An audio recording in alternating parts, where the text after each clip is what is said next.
Déjà, bonjour à tous. Merci à tous ceux qui sont déjà présents pour votre venue. On est très heureux de vous présenter ce webinaire justement pour la reprise, on l'espère tous, des activités commerciales pour tous avec un déconfinement total. On va vous présenter justement tout ça, ça se prépare un petit peu en avance et avec deux aspects.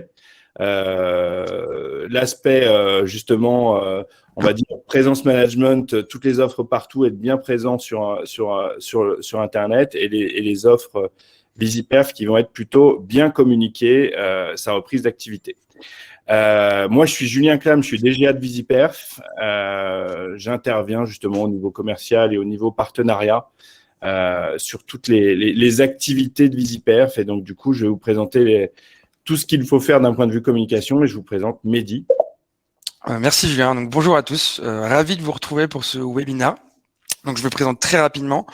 Je suis Mehdi, chargé de client spécialisé dans les commerces indépendants chez Partout. Et en gros, mon rôle consiste à accompagner nos clients, coacher nos clients pour faire en sorte qu'ils soient visibles et mieux visibles sur Internet, notamment via Google My Business. Du coup, on va peut-être commencer. Donc, peut-être que certains d'entre vous ne connaissent pas Google My Business. Pourtant, il s'agit d'une véritable opportunité pour vous et votre entreprise. Donc, petite statistique qui peut être intéressante. On génère 7 fois plus de points de contact avec une fiche Google qu'avec un site vitrine. Donc, je vais juste vous poser une petite question pour commencer, pour pouvoir éventuellement adapter mon discours. Dans la partie sondage, on vous pose la question, donc, combien d'entre vous utilisent ou ont créé une fiche Google My Business? Je vous laisse très rapidement le temps de répondre. Alors, je ne vois pas les résultats. J'en ai mis un. Okay. Très bien. OK. Donc là, la majorité d'entre vous utilisent une fiche Google My Business, donc c'est très bien. On est sur une bonne base. Je vais commencer par vous montrer un petit comparatif des étapes et de comment mettre à jour sa fiche Google. Donc, comme je disais, il est primordial, très important, voire même vital que votre établissement ait une fiche sur Google My Business. Alors, excuse-moi. Voilà. Pardon. C'est moi. Pourquoi ? Parce qu'en fait, il s'agit tout simplement de votre premier point de contact avec les internautes qui vous connaissent, mais aussi qui vous ne connaissent pas. Donc, votre fiche apparaîtra même avant votre site internet. Donc, pour vous rendre compte de l'importance d'avoir une fiche Google My Business, voici 2 fiches pour que vous puissiez faire vous-même la comparaison. Donc, à gauche, on a une fiche qui n'est pas du tout optimisée. Elle a été créée rapidement, mais très vite laissée à l'abandon. Donc, si vous devez vous rendre à l'agence Publicis, vous n'avez aucune idée de prime abord des horaires, de ce qu'elle fait concrètement. À droite, à l'inverse, vous avez une fiche qui est complète et à jour. Donc, toutes les informations sont présentes, les horaires sont à jour, on a même les mesures sanitaires. C'est une fiche qui inspire confiance, qui donne envie de contacter ce restaurant, qui donne envie d'aller à ce restaurant. Donc, sur cette première étape, vous l'aurez compris, la première des choses à faire est de créer une fiche dans un premier temps, mais surtout de renseigner le maximum d'informations possibles, le maximum d'informations que propose Google. Donc, principalement, c'est les photos, très important, les horaires exceptionnels, on y reviendra juste après, l'adresse et évidemment le téléphone. Donc tout ça, ce sont des choses qui sont très rapides à mettre en place. La seconde étape, les catégories. Donc les catégories, c'est également quelque chose qui est primordial pour être trouvé sur Google. Clairement, c'est ce qui va décrire votre activité.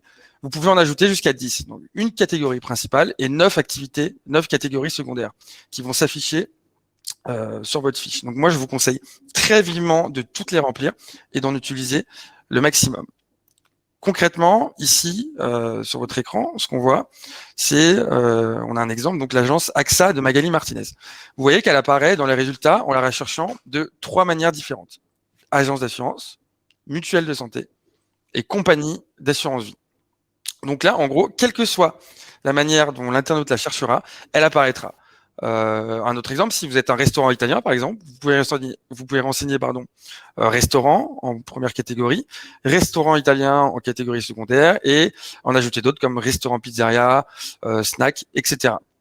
Donc là, la question à se poser, c'est comment les internautes cherchent-ils mon point de vente? Qu'est-ce que les internautes vont taper sur Google pour trouver ce qu'ils recherchent? Donc c'est en faisant ce travail que vous apparaîtrez dans les meilleurs résultats de recherche. Ensuite, une étape tout aussi importante, ce sont les horaires exceptionnels. Donc, principalement, ça va concerner les jours fériés, les couvre-feux et vos congés. Donc, je ne sais pas si c'est quelque chose qui vous parle, mais comme vous pouvez le constater sur l'écran, si vous ne prévenez pas en amont que vous êtes ouvert ou fermé tel jour férié, Google va afficher sur votre fiche au niveau des horaires. Ces horaires sont susceptibles d'être modifiés. Donc ça va être en gros en orange, pas rassurant pour le client, et le message envoyé à Google va pas être le bon, car vous allez lui montrer que vous n'êtes pas actif sur votre fiche. À l'inverse, si vous prévenez Google en amont que vous êtes ouvert ou fermé tel jour férié, par exemple le 14 juillet, il va afficher en vert sur votre fiche horaire de fête nationale.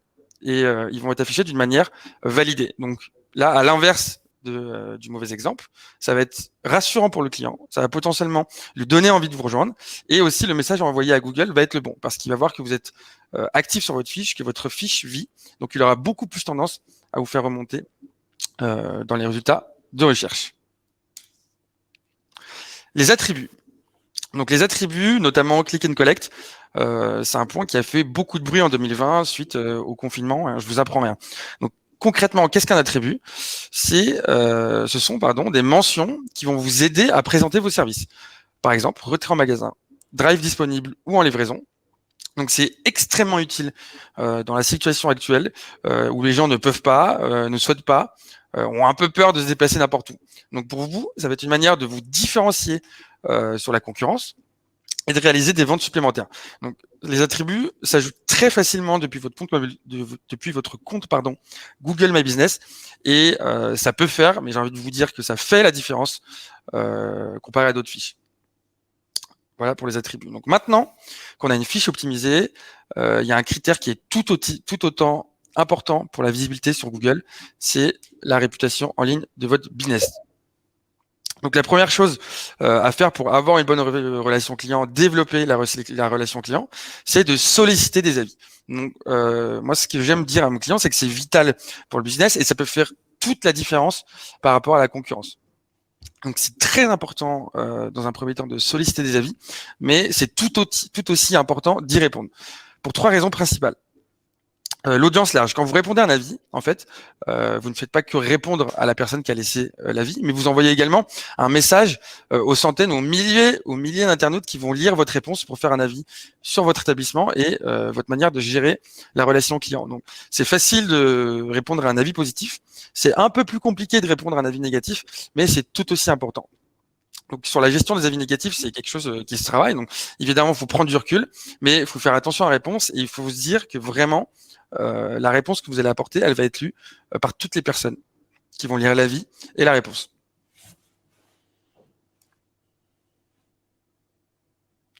Excusez-moi. Hop. Voilà. Et enfin, le dernier point pour avoir une belle fiche Google My Business bien alimentée et qui vit bien, c'est les Google Posts. Donc les Google Posts, c'est un outil qui a été proposé par Google depuis fin 2016 et qui vous permet d'attirer encore plus d'internautes vers votre commerce. Donc comment ça se présente? Ça va être une petite fiche, au même titre qu'un réseau social en fait. Ça va être comme un post sur Facebook ou sur Instagram qui va s'afficher sous votre fiche Google My Business. Donc, ça va vous permettre de communiquer sur des actualités locales de votre point de vente ou des événements. Donc, en ce moment, c'est très utile pour annoncer des promotions, préciser si vous êtes toujours ouvert, si vous vous rouvrez. Donc voilà, le but c'est toujours un peu comme les horaires exceptionnels, d'éviter que les gens se déplacent pour rien, éviter de générer des appels en magasin ou au restaurant, au point de vente, ou rappeler les restrictions sanitaires de votre établissement. Donc, je conseille fortement d'utiliser les Google Posts. Il faut vraiment voir ça comme de la publicité gratuite offerte par Google. Alors, petite précision sur les Google Posts, il y a plusieurs types de posts au moment où vous allez créer. Vous avez nouveautés, événements, promotion, Covid. Chaque Google Post a ses particularités. Ce que je peux vous conseiller, moi, peu importe sur quel thème vous communiquez, c'est d'utiliser le type de Google Post nouveauté. Pourquoi ? parce que c'est le post qui va vous permettre de mettre le visuel le plus gros et d'ajouter le plus de texte. Sachant que, au même titre, qu'un réseau social, tout va se jouer sur le visuel. Donc, c'est très important d'ajouter une photo percutante qui va donner envie de cliquer sur le post. Et là, vous pourrez ajouter ce qu'on appelle des call to action. Par exemple, appeler l'établissement, visiter votre site web ou bénéficier de l'offre que vous partagez. Voilà, j'espère que c'était clair. Si vous avez des questions sur la gestion d'une fiche Google My Business, n'hésitez pas. On y reviendra juste après. Et je laisse la parole à mon collègue Julien. Merci Mehdi. Donc effectivement, on va passer sur l'autre partie de la présentation. Donc là, vous l'avez compris, toute la partie, ce que j'appelle présence management, c'est vraiment avoir toutes vos fiches à jour où les solutions justement partout vous permettent de le faire en centralisé. C'est pour moi le minimum vital. C'est-à-dire qu'aujourd'hui, si vous n'avez pas vos fiches points de vente à jour avec les attributs, les Google Posts activés, etc., vous n'utilisez pas toutes les capacités des médias que sont Facebook, Google, Waze, etc. Donc, indispensable d'être à jour, sinon, quelqu'un qui vous cherche ne vous trouvera pas. Ensuite, un jour, tout le monde l'espère, tous les points de vente seront à jour. Tous les points de vente utiliseront ces solutions-là. Et par contre, à ce moment-là, il y aura même aujourd'hui, il y a un point très important, c'est effectivement communiquer sur vos points de vente. Donc, et ce sera le seul moyen pour vous de faire justement la différence vis-à-vis de vos concurrents sur l'espace publicitaire que sont Google, Facebook, etc. On va donc aborder tout ça sous une forme de conseil. Donc, en fait, c'est justement l'intérêt pour vous, c'est de teaser la réouverture de vos magasins. Là, on est vraiment dans l'objectif de la réouverture de magasins, mais naturellement, ce genre d'action s'active pour n'importe quel prétexte de communication. Donc, le but, c'est avant même de réouvrir, il va falloir que vous choisissiez quelle va être votre cible. Ensuite, que vous allez prévoir d'afficher vos dates de réouverture de façon très claire. Et naturellement, d'avoir un push attractif si possible, d'y mettre une promo, de parler de nouveautés lors de la réouverture, etc., d'avoir un message attrayant pour inciter les personnes à venir chez vous, puisque à la réouverture, on est d'accord que tous vos clients vont avoir le choix entre de nombreuses sollicitations. Et le but du jeu, c'est de vous démarquer. Et ensuite, mettez à jour votre message régulièrement. Naturellement, tous les jours, vos clients ne vont pas se connecter le même jour sur les plateformes que sont Google et Facebook. Et bien, c'est d'avoir un message à jour. Vous mettez un J-2, J-3. Ça, c'est une façon effectivement d'animer le discours et justement d'engager déjà vos clients à la réouverture et à venir chez vous. Ensuite, effectivement, pour surfer sur la réouverture, vous allez jouer sur tout ce qui est attirer les personnes avec un message spécifique, ce que je vous ai dit juste avant. On parle souvent de promotion, c'est ce qui vient tout de suite à l'idée, mais simplement parfois un message juste d'information que vous allez réouvrir sans promotion, etc., avec, si vous êtes un restaurant, la nouvelle carte, le menu qui va apparaître, etc., ça peut être intéressant. Si vous avez une autre activité, un produit d'appel, un service à mettre en avant. Le but du jeu, c'est que les personnes qui potentiellement ne vont pas penser spontanément à vous, et ben, du coup, vous les attiriez sur vos produits. Naturellement, toutes ces campagnes sur tous ces médias vont être géolocalisées. Aujourd'hui, chez Visiperf, on fait plusieurs campagnes pour tout un tas de réseaux. Si on devait plébisciter 2 médias qui fonctionnent parfaitement, qui ont un ROI très intéressant pour les points de vente, un ROI Drive to Store très intéressant pour les points de vente, c'est en tout premier lieu Facebook et Instagram. Effectivement, on a des ROI depuis le confinement qui ont explosé par rapport à d'autres médias.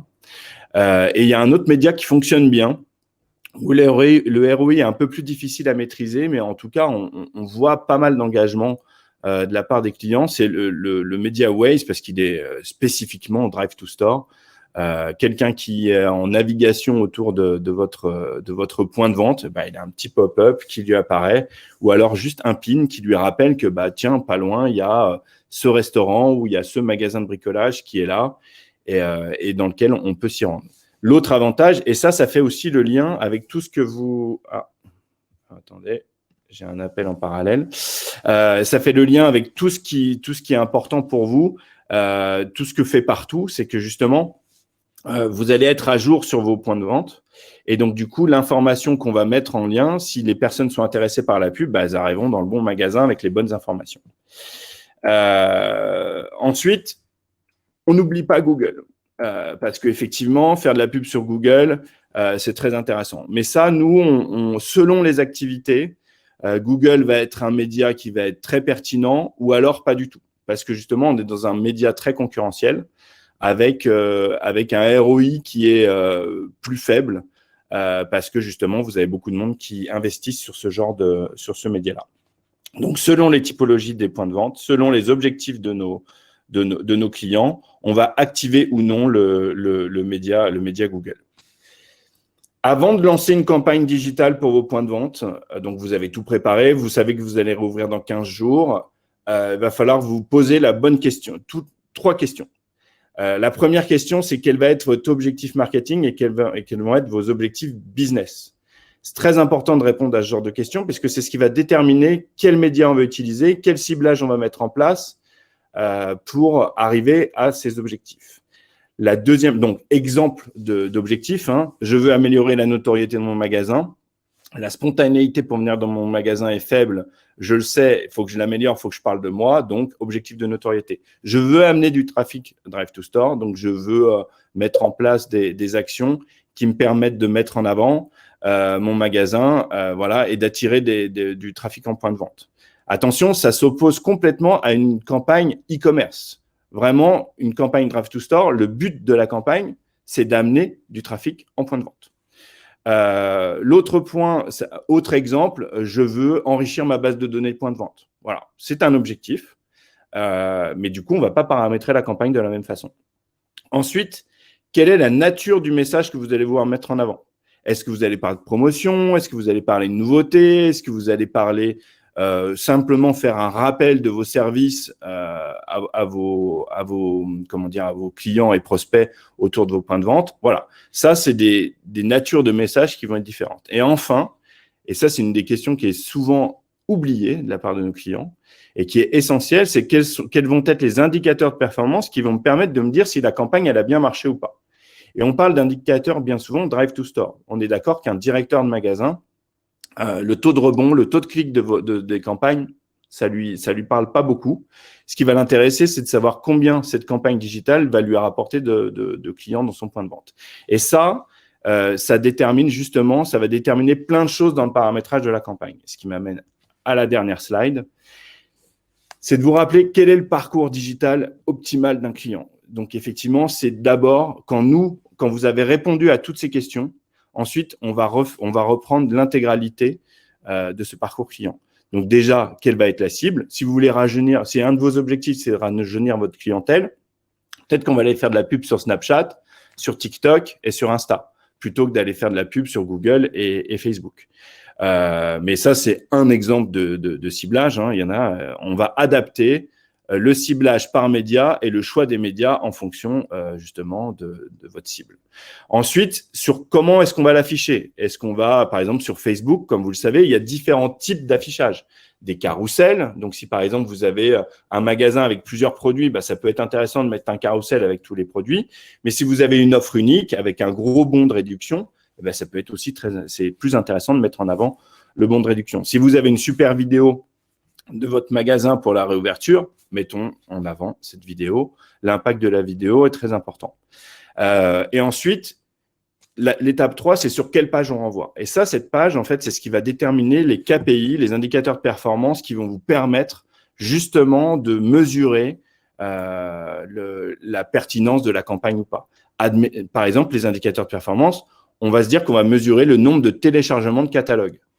Eh bien, si on n'a pas la page d'atterrissage avec des téléchargements de catalogue, avec le formulaire qui permet de mesurer le nombre de personnes qui ont téléchargé un catalogue, et pourquoi pas le nombre d'emails récoltés à la fin de la campagne, effectivement, on n'aura pas ce genre d'information. Donc, c'est pour ça que c'est très important aussi de penser à la page d'atterrissage. Et naturellement, et donc c'est le 4 sur cette page d'atterrissage, quels vont être tous les call to action que je vais mettre en place.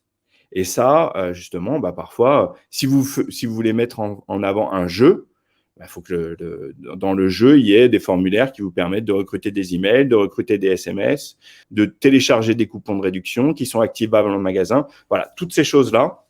Et ça, quand vous avez pensé à tout ça, à la fin, vous avez un reporting qui permet à vos points de vente de mesurer la pertinence du marketing digital pour eux. Et du coup, effectivement, ce qui va nous amener à qui sommes-nous? Et vous allez voir que on va essayer de vous montrer que justement nos deux offres sont complémentaires. L'une sert l'autre. Et je vais donner la main à Mehdi pour qu'il vous représente justement ce que Partout va vous dire par rapport à sa présentation.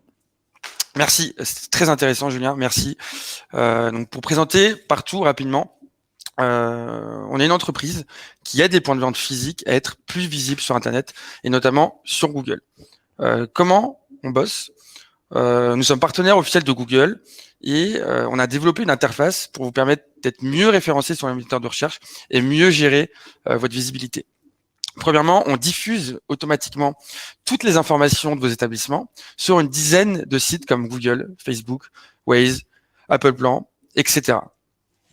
Le but, c'est d'améliorer votre visibilité en ligne et surtout d'améliorer la pertinence. Car Google, quand il reçoit une requête, il va vérifier si l'information est la même partout. Avec Partout, justement, vous allez pouvoir diffuser exactement les mêmes informations, horaires, photos, adresses, informations complémentaires sur tous ces annuaires. Donc, votre pertinence va être améliorée et vous allez remonter dans les résultats de recherche. Ensuite, deuxième point, on centralise tous les avis que vos clients déposent sur Google et Facebook pour y répondre plus facilement, analyser les motifs de satisfaction, d'insatisfaction depuis la même interface. On vous met également des templates de réponse, des modèles de réponse pour vous faire gagner du temps. Donc ça peut être très pratique pour les gens qui se rendent compte qu'ils n'ont pas répondu aux avis, qui ont 200, 300, 400 avis sur lesquels il faut répondre. Avec les modèles de réponse, ça va très vite. Et enfin, le dernier point, c'est qu'on vous aide à obtenir plus d'avis grâce à un outil qui s'appelle le Review Booster, qui permet d'envoyer des SMS à vos clients satisfaits. Donc, j'ai vu que certains des clients avec qui j'ai collaboré, des clients Partout, étaient présents, donc ils pourront témoigner. C'est très efficace. Voilà pour Partout. Julien, je peux te... OK. Et donc, la partie VisiPerf, donc très complémentaire de Partout, parce que bien souvent, nous, par exemple, pour une campagne sur Google, si vous n'avez pas vos Google My Business qui sont à jour, on est limité en termes de paramétrage d'annonces publicitaires. Par exemple, pour faire un renvoi, une extension locale sur une annonce, si votre GMB il est pas à jour, on va pas pouvoir le faire. Donc en fait, après, la méthodologie, la philosophie de VisiPerf, c'est qu'aujourd'hui, les têtes de réseau, bien souvent, pensent global pour leur point de vente. Alors qu'en réalité, chaque point de vente a sa réalité concurrentielle, sa réalité d'implantation, sa réalité de notoriété, et ils sont tous différents. Et en fait, si vous traitez tous vos points de vente de la même façon, vous allez avoir 80% d'insatisfaction. Il est indispensable pour vous de redescendre au niveau granularité du paramétrage de vos points de vente. Aujourd'hui, bon nombre des agences qui vous accompagnent pensent global parce qu'elles n'ont pas les outils pour vous accompagner avec un accompagnement spécifique pour chaque point de vente. Tout l'intérêt de travailler avec VisiRetail, avec VisiPerf et la plateforme VisiRetail, c'est que justement, on va revenir avec une notion de performance digitale pour chaque point de vente. Et vous allez voir que des points de vente que vous pensez pareil, ils ont des performances digitales complètement différentes. Et donc, du coup, il faut adapter le paramétrage des campagnes spécifiquement pour chacun d'entre eux. Donc, en fait, avec VisiRetail, on vous apporte une méthodologie parce que, VisiPerf, c'est une agence qui fait du marketing digital local depuis plus d'une dizaine d'années. Et en fait, on a déployé cette plateforme VisiRetail pour répondre justement aux besoins des têtes de réseau pour bien communiquer. Parce qu'on sait que l'engagement digital, les points de vente, ils sont pas encore très matures sur ce point-là. Et donc, du coup, il y a 3 bénéfices à travailler avec nous. C'est déjà, on vous apporte une méthodologie, donc on vous accompagne dans cette transition digitale de votre réseau et on vous apporte une plateforme pour faciliter justement cette transition digitale. Donc, ça vous permet d'être agile, de lancer des campagnes Drive to Store avec les clients avec lesquels on travaille. Un nouveau sujet, une actualité qui tombe, on lance une campagne dans les 72 heures. À partir du moment où on se connaît déjà naturellement. La rentabilité, on se rend compte que la rentabilité des campagnes digitales locales augmente quand on traite justement la performance des points de vente par point de vente. Et ensuite, on digitalise votre réseau. Parce qu'on sait tous que dans un réseau, il y a ceux qui amènent le réseau, il y a les suiveurs, et puis il y a ceux qui vont en marche arrière. Et du coup, nous, on a toute une méthodologie où on utilise justement ceux qui boostent le réseau. C'est la preuve par l'exemple. On utilise la preuve par l'exemple pour faire venir tout le reste des suiveurs qui vont activer des campagnes digitales. Si bien que quand on commence avec un réseau, 10% du réseau, en moyenne, fait des campagnes digitales régulières pour les points de vente. On passe en 6 mois à 60-70% du réseau qui investit régulièrement. Et ça, c'est bénéfique pour la marque, pour l'enseigne, qui va pouvoir, elle, travailler sa notoriété d'enseigne, et ensuite les points de vente qui vont s'occuper d'amener du trafic dans leur magasin avec leurs spécificités, comme je vous l'ai dit, de concurrence, d'implantation, de services qui parfois ne sont pas les mêmes. Voilà, donc surtout n'hésitez surtout pas, je vais vous mettre les coordonnées de chacun. Comme on vous l'a dit, il faudra à un moment donné que vous ayez les deux solutions. Tout va ensemble et la vertu, pour la vertu de votre réseau pour être bon sur le digital, c'est d'être à jour sur toute la partie partout et de bien communiquer avec la partie Visiperf, Visiretail. Est-ce que tu veux rajouter un petit mot, Mehdi? C'était très clair, très complémentaire. C'était un plaisir d'animer ce webinaire avec toi, Julien, avec vous. Là, c'est le moment où on répond à vos questions. Tout à fait. Donc, visiblement, il n'y a pas beaucoup de questions. Donc, normalement, sur ce moment-là, on a beaucoup de questions sur GMB, sur les points que notre entreprise diffuse. Alors, peut-être qu'on est avec des experts aujourd'hui, mais et tant mieux. Après, c'est peut-être vous avez peut-être des questions justement sur le management de votre réseau, comment arriver justement à sensibiliser le réseau, à bien mettre à jour ses fiches, à bien répondre à des sondages, etc. C'est des enjeux qui sont majeurs. Je vois quand même une question de Jana qui nous demande si le MediaWaze est vraiment efficace. Il est très efficace pour la notoriété.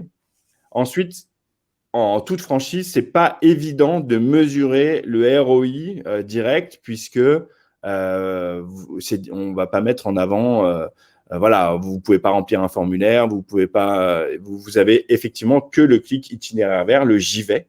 Et oui, quand on vous fournit un reporting, vous avez tout le nombre de j'y vais qui ont été activés. Et après, selon les tailles des réseaux, effectivement, selon le niveau d'investissement des réseaux, Waze est capable de donner un peu plus d'informations dans le cadre d'un reporting beaucoup plus poussé sur, par exemple, est-ce que la personne s'y est vraiment rendue? Est-ce que la personne, son véhicule, s'est rapproché de votre point de vente, par exemple, et allé jusqu'au parking du point de vente? C'est le genre d'information qu'on peut donner. Sur un point de vente isolé, on va avoir du mal, mais dans une réflexion globale réseau, c'est le genre de data qu'on peut remonter avec Waze.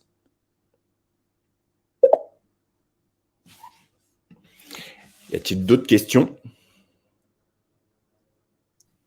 Alors, s'il n'y a pas de questions, moi j'aimerais revenir sur un point, notamment sur les avis. Bon, désolé, hein, sans transition, je reviens sur Google Business. Je me rends compte que j'en ai pas assez parlé. Par contre, c'est une question que mes clients me posent beaucoup. Désolé, hein, vraiment pour le sans transition, mais on me demande s'il est utile de répondre aux avis, même s'il date de 2 ans.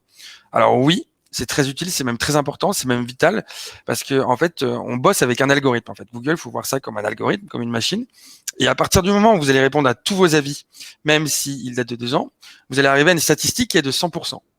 Vous allez envoyer le message 100% à Google. Donc c'est toujours plus positif que de rester à 70, 80, 90%. Voilà. Et c'est au même titre que tous les outils que propose Google, il faut les exploiter au maximum, tout utiliser. Et naturellement, vous allez remonter dans les résultats de recherche. Voilà. Tout à fait. Et ça fait la transition avec un autre point qui est souvent négligé de la part de nos clients. C'est, n'oubliez pas, alors c'est ce qui fait débat aujourd'hui dans la société française, mais les algorithmes Google, Facebook sont ultra puissants, permettent d'aller trouver les bonnes personnes au bon moment et il ne faut pas le négliger. Typiquement, ce que vient de vous dire Mehdi, plus vous allez donner d'informations sur vos points de vente à Google, plus Google va pouvoir faire son travail pour bien vous présenter au bon endroit, au bon moment. Parce que c'est sa mission. La mission de Google, c'est quelqu'un pose une question sur son moteur de recherche et c'est d'apporter la meilleure réponse. S'il n'a pas de bonne réponse, les gens vont se désintéresser de ce moteur de recherche et iront sur d'autres. Donc, c'est la force. Un petit peu la même chose sur Facebook. Quand on paramètre une campagne, et j'en reviens sur mon paramétrage global avec ces histoires de pages d'atterrissage, c'est qu'une page d'atterrissage, vous devez avoir les pixels Facebook qui remontent les informations de conversion. Pourquoi ? Parce que, en fait, Facebook, automatiquement, va aller chercher les profils de personnes qui ont rempli, si on est dans un objectif de conversion de formulaire, vont aller chercher des personnes au profil identique à ceux qui convertissent sur votre formulaire. Donc, si vous n'avez pas cette information qui remonte, eh ben, l'algorithme Facebook ne travaille pas à 100%, et donc, du coup, vous n'améliorez pas la qualité de vos campagnes. Et tout ça, c'est pour ça que c'est indispensable de bien maîtriser toute la chaîne que je vous avais montrée là en 4 étapes pour on va dire de conversion digitale, du ciblage jusqu'au formulaire rempli ou au coupon téléchargé ou au formulaire téléchargé. Alors, j'ai une question. Ouais. Alors 2 petites questions de Nathalie et Nadia. Donc là, c'est plutôt un point de support, mais je vais répondre. Donc, peut-on changer le modèle SMS pour l'invitation des avis ? Oui, vous pouvez le changer. Alors, vous, manuellement, vous ne pouvez pas. Et par contre, je vous invite à soit m'envoyer un mail pour que je procède au changement. Sinon, vous utilisez la petite bulle du chat en bas à droite et ce sera fait dans la matinée ou dans l'après-midi. C'est très rapide. Donc, mon mail, normalement, s'affiche sur votre écran. Donc, c'est mehdi.redisi@partout.fr. Et aussi, Jana, une question qui est sur GMB, j'ai vu que nous pouvons ajouter des services sur la catégorie, mais ces services ne semblent pas être visibles sur la fiche. À quoi servent-ils ? Juste au référencement comme les catégories. Donc, vous avez répondu à votre question. Effectivement, les services ne vont pas forcément s'afficher. En fait, ça va dépendre de votre segment, de votre secteur d'activité. Mais s'ils ne s'affichent pas, ils vont contribuer au référencement comme une catégorie. Voilà, j'espère que c'était clair. N'hésitez pas à me dire si c'était pas le cas.